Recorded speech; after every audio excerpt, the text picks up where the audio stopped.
DNA from Corona, Queens. Right now we're on 107th Street. It's the block that I grew up on. I just used to go through it on this block, whether it came to fighting or learning about girls, anything. So I just feel like this block represents my struggle. I got into rapping, actually my uncle was selling DVDs and CDs. So you're like, oh, I got this G on this CD.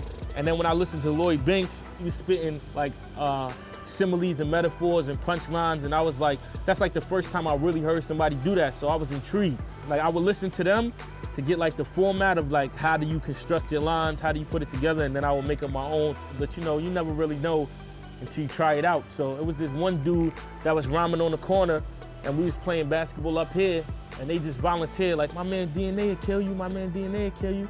So I'm like lost, like I don't know what I'm about to get myself into. Then I walked to the corner and I wound up battling them and then that whole crowd was going crazy. So once I won, that's kind of like when I got my confidence to continue.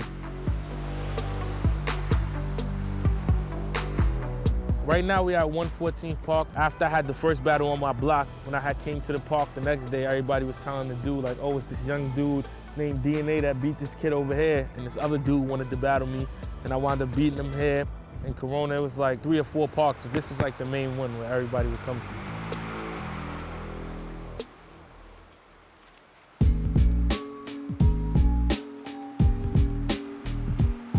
Right now we headed to the location where I used to record at.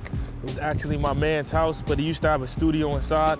It's where I first started recording. This used to be where the studio was at right here. You could never really ring his bell because the bell didn't work. So every time somebody would want to come record, you would knock on the window right here. His name is AJ. He turned out to be like one of my best friends. And then when he left, it was like, how am I gonna continue to get exposure? And that's what actually made me like start going to showcases, going out places, going to Times Square, selling my CDs. And then that's when I stumbled upon becoming a battle rapper, and then I started battling.